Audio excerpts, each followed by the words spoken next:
Good morning, welcome back to my channel. অনেক দিন পরে একটা লং ভিডিও করছি। লং ভিডিও আমি খুব একটা করি না, তার কারণ আমার ভিডিওতে একদমই ভিউ আসে না আর সেরকম রেসপন্সও পাই না, সেই জন্য। তো ওই জন্য ভাবলাম কি মনে হলো জানি না, আজকে একটা আমি লং ভিডিও করছি। আর আজকে আমি এখন ব্রেকফাস্ট করে সকাল সকাল যাচ্ছি মেকআপ ক্লাসে। আর আজকে আমার মেকআপ ক্লাসের লাস্ট ডে ছিল, ডিপ্লোমা ক্লাসের। তো ক্লাস করার পর আমাদের লাঞ্চ টাইমে খিদে পেয়ে যায় ভীষণ জোরে।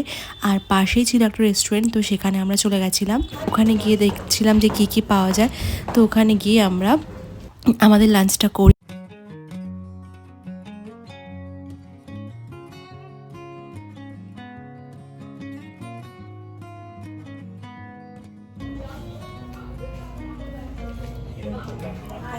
হাই, তোমাদের দামি দামি ব্যাপার আইফোন। তোমরা রোজ বিরিয়ানি খেতে খেতে বোর।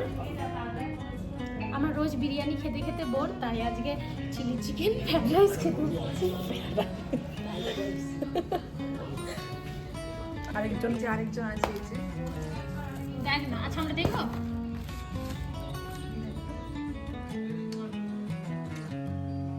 আমরা এখান থেকে চিলি চিকেন আর fried rice, mixed fried rice order করেছিলাম। তো আমরা তিনজন মিলে ভাবছিলাম শেয়ার করব, কিন্তু নেহা যে ছিল অপোজিটে বসেছিল, ও বললো ও খাবে না, তাই ও নিজের জন্য রোল অর্ডার করেছিল আর আমরা দুজন এটা শেয়ার করলাম। আমাদের খাওয়া কমপ্লিট হয়ে গেছে, আমি এবার বেরাচ্ছি এখান থেকে। কিরে কেমন লাগলো বল?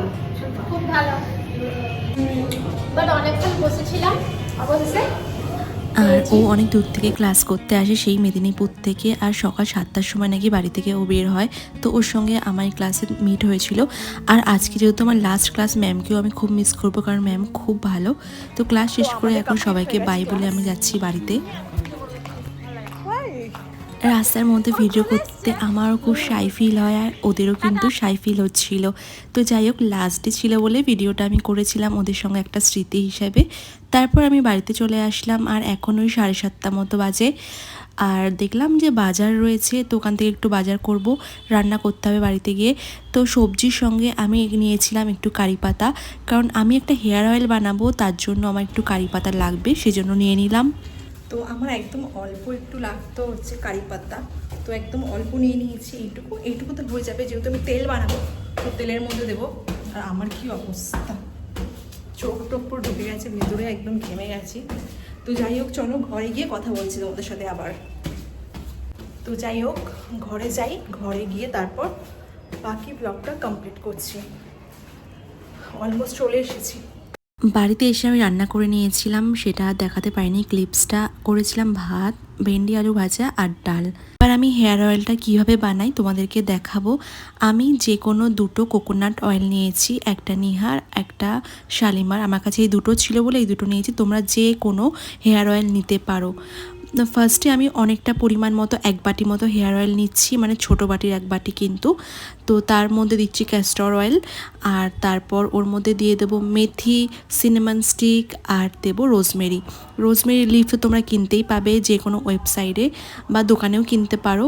আর এখানে মেজারমেন্টটা কিন্তু একটু মিডিয়াম দেবে তোমরা, এরকম কোনো এক্স্যাক্ট মেজারমেন্ট নেই কি এত গ্রাম দিতে হবে, মানে মিডিয়াম ধরো নাও 1 চামচ 1 চামচ করে দিতে পারো সবগুলো।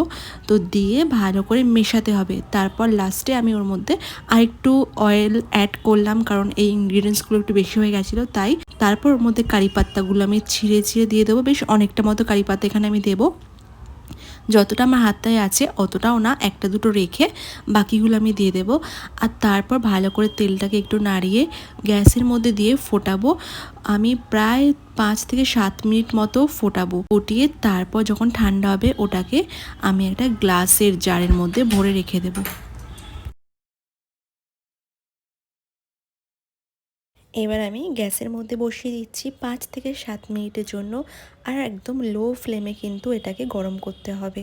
ঠিক 5 থেকে 7 মিনিট গরম করা হয়ে গেলে কিন্তু এর একটা কনসিস্টেন্সি চলে আসবে, একটু গাঢ় হয়ে যাবে আর কালারটা একটু চেঞ্জ হয়ে যাবে। এবার আমি ঢেলে নিয়েছি ঠান্ডা করে একটা গ্লাস জারের মধ্যে। এবার আমি এটা লাগাতে পারি সপ্তাহে 1 থেকে 2 দিন। এখন আমি একটু স্ক্যাল্পের মধ্যে ম্যাসাজ করছি। আর নেক্সট ডে আমি এটা ওয়াশ করে নেব শ্যাম্পু দিয়ে। আর ঘুমাতে যাওয়া 2 ঘন্টা আগে আমি অয়েলিংটা অ্যাপ্লাই করে তারপর ঘুমাই, যাতে সব অয়েল বালিশে না লেগে যায়। এবার আমি একটু স্কিন কেয়ার করে ঘুমিয়ে পড়বো। তোমাদের সঙ্গে আবার নেক্সট ব্লগে দেখা হবে। Till then bye bye and take care.